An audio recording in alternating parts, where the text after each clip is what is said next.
It's your boy Step Back Mikey in the building. We going in on the Memphis Grizzlies 2021-2022 season preview. Let's get into the charts here for a team that's been overachieving every single year since John Morant has been there. Morant has been there. In my opinion, guys, this team is about team. There's not one pure superstar in the squad. It's a lot of players. I don't even want to say role players, but yes, role players contributing in a special way, doing their thing as a team, passing the ball off if they don't have an open shot. They're scary because of their nucleus and their camaraderie. They're sort of like the Utah Jazz. Let's get into the vessels and understand what's happened this year that makes them a little bit better. All right. When we look at transactions, I just did a video a couple seconds ago talking about Chris Dunn, but looks like they waived him, and the guy's gone through a lot of injuries, so I had to redo this video for for the first minute I was in. Carson Edwards was added for the Boston Celtics. Okay, I like him. I like his style and his opportunity for him to contribute as a scorer off the bench. He's one of the guys that I think could be really beneficial to the squad when you talk about off the bench scoring. Sort of like a six-man role, even though he won't have it with the departure of the what's his name, the kid from Duke. There's an opportunity, Grayson Allen. There's an opportunity for Carson to get some minutes and show what he did in college. A bona fide scorer at Purdue, never got the opportunity in Boston. He should have a chance here. I'm not saying 20 minutes, but he should get 5 or 10 minutes to blow up and then start to grow from there. I'm excited for Carson and the opportunity. Okay. When we continue on and look at some of the other moves, obviously Marc Gasol was gone. Rajon Rondo was never really there. Sean McDermott gone. They did add on Jarrett Culver in the big Minnesota trade. Jarrett Culver's added, tremendous player. Pat came over, Beverly, then moved over to Minnesota, and then Culver came over to play here. Never really exceeded expectations, but when I talked about six-man role, he probably will be that for this team, okay? Jarrett Culver comes to a team that has a team nucleus. I like his handle. I like his ability. I definitely like him as a role player off the bench. I don't really like him as a starter. I didn't like the draft pick either, as high as he was. But if he's going to be playing that backup guard role on both sides, he could probably do point guard a little bit as well. I like what I see out of Jarrett Culver. I think this is a great pickup for the Memphis Grizzlies and makes them stronger. Okay. Other additions, they re-signed Tilly, and in the summer, the draft picks, right? Eve Pons was a pickup, big leaper, big time leaper at Tennessee. He's going to be a defensive shooting guard, small forward, and power forward. I bet they're playing him at all three because of his defensive capabilities. Not much on offense, but guy can play D. Zaire Williams, the X factor, the guy that we don't know what he will become. A guy that was highly touted out of high school, never got the opportunity to really show through, or never showed. Sorry, he came out of college. He had the opportunity, didn't show through in that system. Zaire now has an NBA system. What can he be at 6'9", 6'8", long, scary if he can develop into the second option that I think Ja Morant needs so badly? All right. Other additions, not really much. Eric Bledsoe traded. They got in Steven Adams. They kept him. They waived Jonte Porter last year. Tim Frazier, another guard, was signed for the rest of the year. Does he make the team this year? Not sure. Sam Merrill, another guy that was traded off. But Steven Adams was a big pickup for this team. Now we get into the depth chart and the roster. And the team page is jacked because they still got Chris Dunn up, which is jacked up because it just came off of just coming off waivers on the 16th, I believe, which was yesterday. So my condolences to that. But he may find an opportunity somewhere. DeAnthony Melton is probably why he's been solid all year round. We'll get into the depth chart in a second. If you look at this team on the surface, you're going to be scratching your head like, how are they doing what they're doing? I say the same thing every single time. But there's a couple X factors. I said second option, Zaire Williams. We know who that is now. It's Jaren Jackson Jr., okay? Let's go to the depth chart real quick and figure out what I'm talking about so you get a picture. At the guard position, John Morant's there, Ty, okay? That kind of edged out why now you see why Dunn didn't make it in that capacity. Interesting to see what he can bring to the table. By the way, my guy Carson is diving on this lineup, okay, which is scary. I'm wondering if he's going to make this team. I just talked about him with an opportunity. It's going to be sad if he can't make this team. Desmond Bane is there as well. I don't think he plays too much point guard. I think DeAnthony Melton is more of your secondary point guard. So they're kind of stacked there. Not scary. John Morant's the scary thing there. Solid in Tyus Jones and solid in DeAnthony Melton. That's what the team is. They're consistent. And congratulations to that front. I'm not too enamored, but it is what it is. All right. Shooting guard, Dylan Brooks. Dylan Brooks comes in, a guy that's overachieved. He has a lot of backups. Okay. Desmond Bane is one of them. Jarrett Culver is going to come in, and then DeAnthony Melton has been the guy coming off the bench, and he can score the hell out of the ball. Dylan Brooks, I think, is an exceptional overachiever. Do you win a championship with Dylan Brooks? If you have another three pieces, okay? If you have another three pieces, that means another big three. Yes, you can win with Dylan Brooks. But right now, Dylan Brooks, even as solid as he is, a 20-point plus scorer, guys, he could be that. Yes, he can. I'm not sure if he takes you there. That may be the thing they look at as they try to improve and try to win a championship, because at the end of the day, no matter how many playoffs you make and how good you are through the regular season, if there's no championship, you got to make the switch, because that's the name of the game. All right. So not bad from what I'm seeing in that respect. Can Zaire Williams step in here because he's so skinny and that shooting guard position, maybe become a starter? Not sure if he ends up here at the small forward, but let's keep walking this down. Small forward, they got Desmond Bane there. I'm not sure about that. I think Kyle Anderson's more of that guy. All right. Kyle Anderson at the three has been tremendous all year round. Slow-mo from Jersey, stand up, hallelujah. He's doing his thing, okay? Desmond Bane is also a big-time scorer at TCU. Sleeper draft pick, another solid player. He's kind of the same ilk as Dylan Brooks, all right? Solid contributors, can do their thing. I'm not sure, again, if those two take you to a championship. You have to have another big three. But you talk about solid players that you want on your squad, no doubt about it. For consistency, D&D definitely top the ranks for that. Kyle Anderson comes in as a do-it-all, can shoot the three. Defensively, because he's slow-mo, people can get by him, but he's been solid for his whole career. For a guy with that kind of speed, that's not really that athletic, shows that brains beyond athleticism wins. Braun doesn't always take the cake, and Kyle Anderson has proven that every single year. Does Zaire Williams? Yes, I'm excited about him. Does he take the step to surpass those guys? Athleticism-wise, shooting-wise, flow, feet work. He's scary. He can. He's going to have to develop, gain some weight. He's probably a year and a half out. We probably won't see too much, maybe a few highlights here and there.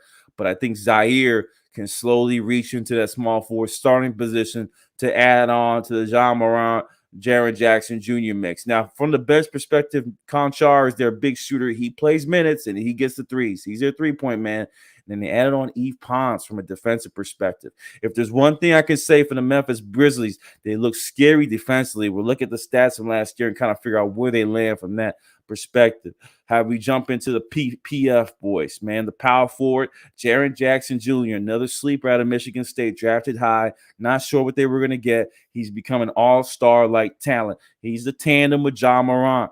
He's the guy. Those two make up the fronts of the Memphis Grizzlies. If they don't go, this team won't go because they're so light in other positions. Now, can they beat other teams? Yes, because they're one of those great team ball guys, right? They don't need a Westbrook, a LeBron, a Davis, and all. They're a team ball guy. So even with John Morant gone, they may be degrading one level lower. They could still possibly make the playoffs because of how great their coaching is and their team is. So be aware of that. Jaren Jackson Jr., definitely an all-star. Love him. Brandon Clark is the backup, period. Like that. Killian Tilly comes in, shoot the three from long ball. He can even play Kyle Anderson at this position. He's multifaceted. And then we also talk about Yves Pons from a defensive perspective. Xavier Tillman, not too much there from him, but another solid player that they brought in. They like to have these guys that play certain roles and know what they're doing. Tillman comes in and can do that, but I think it's going to be Clark Jackson. Tilly comes in, and then you're going to have some Yves Pons from a defensive perspective doing some small ball. Now, center.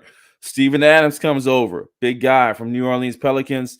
Solid. They had a good center, but I guess then when Valanciunas was pretty good, man. Pretty good year. Probably had one of his best years. I thought he was solid for the Memphis Grizzlies. But they get Adams, and I'm not sure, man. I mean, it's one for one for me. I don't think there's much difference there.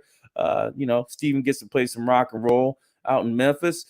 Good center. One of the top solid centers in the NBA out of Australia. He should do his thing. Should be a double-double king with this team, and we're already seeing the benefits of that. So They're good there. All right. Xavier Tillman, this is where they get a little shorthanded. Who's their backup? I think Killian Tilly has to come in this realm instead of the power forward because of the size. But Tillman's a big, muscular, brawny guy. Let's see what Tillman can bring to the table. They got him as second in the depth chart. I think it's Tilly, but I think they also may do this Brandon Clark, Jaron Jackson Jr. thing where they do small ball. Everybody's doing small ball. It negates the need for a big center. But if you got one that can run a little bit, hey, it helps your team out. That's the thing about Steven Adams. I don't think he can run as fast as these guys anymore. He's a little bit older, but we shall see what he brings to the table for this team. Great, great guy and a great NBA player for years and years and years. So let's go into the stat line and see kind of where they rank from a shooting perspective last year. When you look at the Memphis Grizzlies, points per game, you would think they would be up here somewhere. Well, Memphis, from a scoring perspective, number 15. They're even, okay? Number 15, 113 points per game. Not bad. Field goal percentage. Let's see how efficient they are in scoring that 115. Memphis, down 18th, so they're not efficient. So where are they coming through to be solid? Three-point shooting. Memphis, let's go down. Do they have three-point shooters?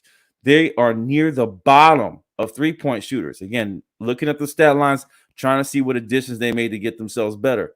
Three-point percentage, horrible. Okay, where are they going to come in? I mentioned defense. Right. Let's go free throws real quick because that counts, boys. 18th in free throws, rebounds, offensive rebounds. Let's go rebounds in totality. Memphis Grizzlies right there, 46 hustle points. That's their game. Team aspect, that's their game. 46 rebounds per game last year. They were one of the tops in the NBA. Assists per game. They passed the ball. They're a team. They're number 4. So even though they sucked in all these other they're even the par. If you're under 15, it's 30 teams, right? If you're under 15, you're average. If you're over 15, a little bit below average.